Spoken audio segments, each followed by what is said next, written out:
Dzień dobry, assalamu alaikum, ciao, konnichiwa, good morning, bonjour, good morning, good morning, good morning. It's Ken at 10. How are you today? My favorite day of the week, as regular viewers and listeners will know, it's Friday. Fantastic day. Why? I don't know. It's just something about Friday. Do you find that? It's the end of the week. For most of us, that means the end of the working week. You've got the weekend to look forward to. You know, I think it comes back to the old traditional days when people were paid on a Friday, maybe, partly that, and partly the weekend to look forward to. Lots of different reasons. But for us in agency, there's another reason as well. And that is because Friday is the day where people arrange their viewings.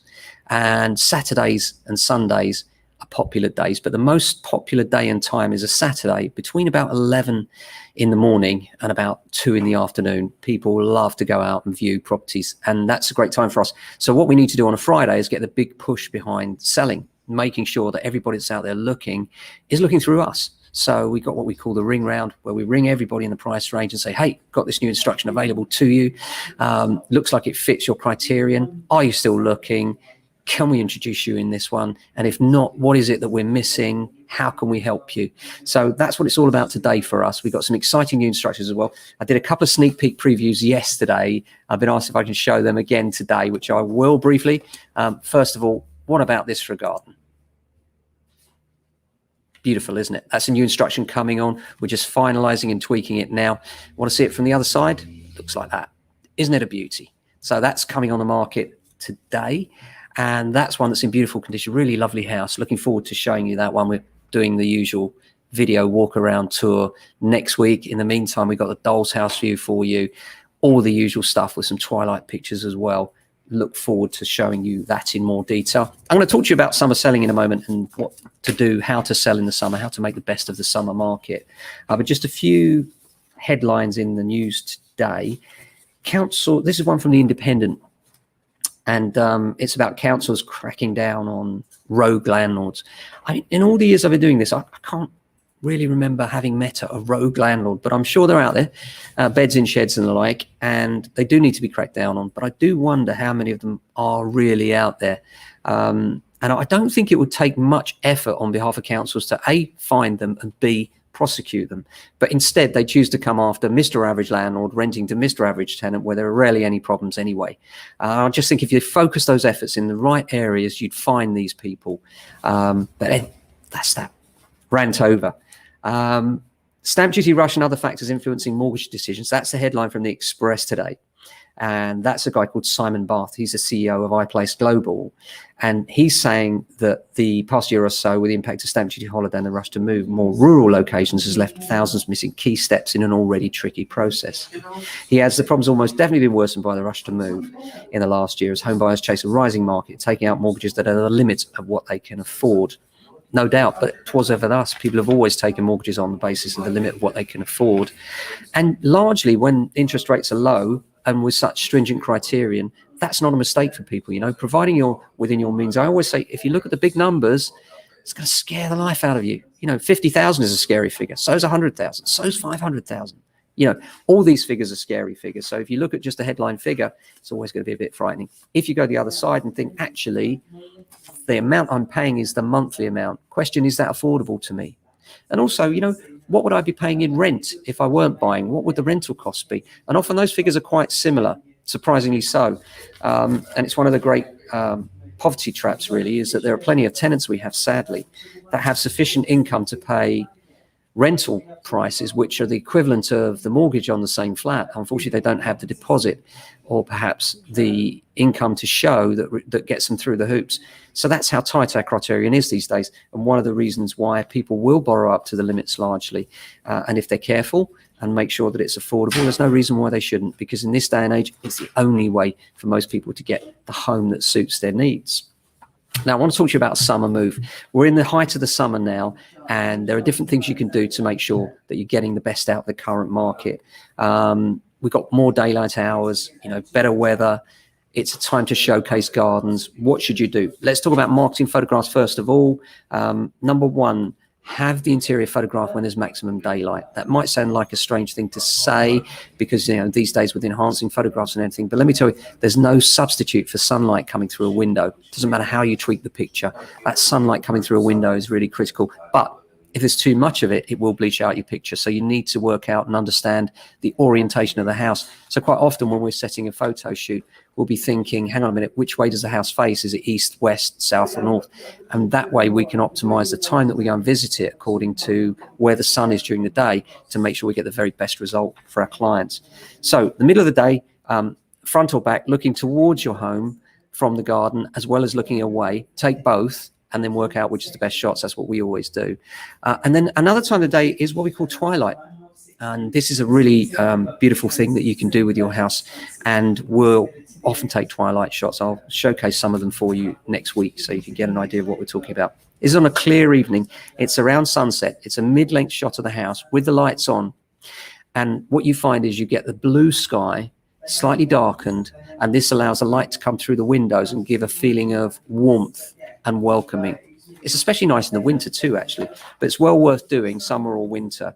If you're looking for a high quality presentation, then think about twilight. Now, styling. What do you want to do in terms of styling with a summer house? Pack away any heavy throws, dark colors. We're looking for light things, floral cushions to bring a summer vibe to your move. White bed linen, crisp white bed linen can make a difference as well. Scents as well, scented candles in rooms. Yeah, they don't cost a lot of money. We're not saying you have to go out there and bake bread, as many will, but nice aromas, summer aromas. Think about coconut, you know. Coconut's one of those flavors we all think about, one of those scents that we all think about in holiday times that can feel really welcoming in a house. And then, of course, glass surfaces, make sure you shine them up, because when the sun glints against them, that's going to look beautiful. Garden furniture as well. If you don't have any garden furniture, think about it this way. We're looking to bring the outside in. So it's a good idea when you're showing sometimes to have the rear doors or the bifolds, whatever you have, open, and then have the table set so that you've got maybe some flowers or maybe just some drinks with some ice in, something that makes the table look beautiful, a centerpiece, somebody that makes people feel like they should be sitting at that table and looking at that garden in the optimized position for the view of the garden. So people can envision themselves sitting there and that garden being theirs and enjoying that view. So think about that when you're next thinking about presenting. And then in terms of gardens, make sure one of the things about this time of year, as we can see from the weather at the moment, by the way, here in SW16, it's rather breezy and looking like it's going to rain again. And one of the problems with this is that we get lots of rain, lots of sunshine. Gardens grow, they go mad, don't they? So this time of year, you need to be making sure those gardens look neat and tidy to present them really well. A striped lawn is priceless in viewing terms. So make sure, if you haven't done it already, get that lawnmower out, preferably stripe it. If you can't, maybe worth your while paying for a gardener to come around and stripe your lawn. Striping your lawn is the process by which, with a heavy lawnmower, not so much with a rotary unless it's got a roller behind, the lawn is actually laid flat one way and then flat another. And it gives these stripes, which give a feeling of length or width, depending on which way you stripe it, but also a really nice, welcoming feel to the lawn. So well worth thinking about that if you can. So styling outside, we talked about tables, and refreshments out on the table always looks great. The other thing to think is make it feel inviting. That's the most important thing as well. And being cooped up together indoors over the lockdown has really brought this out. So the outside spaces are critical, especially with school-aged children in the summer. And people tend to have a little bit more time in the summer if they are viewing, because they're off school, often off work. And so the family home can be the one that's getting looked at, and children looking at those gardens. So make sure that garden becomes critical. Now let's talk about open houses. A lot of agents will say to you, oh, let's have an open house, we'll sell it on this particular day. Well, what we like to do is we like to pitch a house at a price of offers over. And we very often and mostly get offers over the price that we're quoting. And the reason we pitch it in that way is it leads to a higher level of interest initially. And it gives you that bam impact when you first go on the market, and the opportunity of exciting the market about your home. That's really critical to getting the best price. So a lot of agents will talk about open houses. What we talk about is allocating viewings at set times during a good day that's preferable and convenient for our clients. So often that's on a Saturday, and often we'll say to our clients, look, we'd like to borrow your home. We'd like to borrow it for an hour between 2 and 3 on a Saturday, and then we'll have a viewing at 2, one at 2:15, one at 2:30, and so on. But always for one applicant at one time. Never several applicants at one time. We think it's unfair on buyers. They deserve the time. They're spending a lot of money, and we think it showcases your home most critically in the best possible way. Now you've got the sale done, you want to think about the September move, because once the house is under offer, you've now got to think about what comes next. If you're using a removal company, remember, use their packing service. It's so much easier. They'll come the day before, pack everything up on the day of your move. It will be so much easier. You'll be well glad you paid that extra little bit of money to do that. Make sure you choose a quality company. Now, of course, it can be worth paying a bit more than that.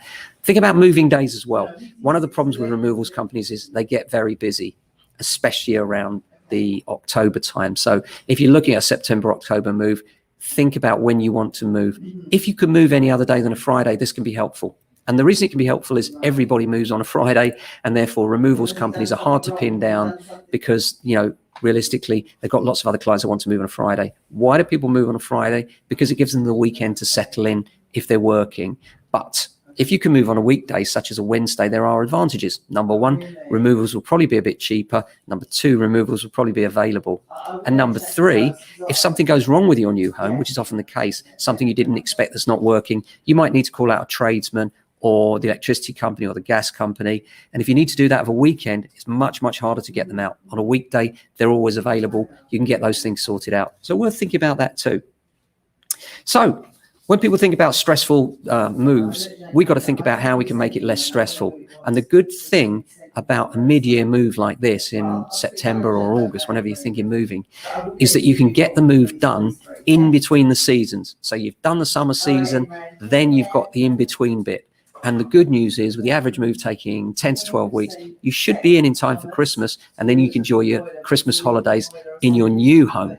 And I hope that works out for you. I hope that's helpful. Certainly, we try and make these things as helpful as we can. And if you have any questions or anything you'd like us to cover, we'd be delighted to hear from you. Please do like, share, and comment, because we always feel a little bit lonely when we don't get those likes and shares and comments, and it makes such a difference to driving the channel forward. Oh, thanks for the like, guys. And we will be back next week with another edition of Ken at 10. Until then, have yourselves a fantastic weekend. Stay safe and well, and we'll see you then.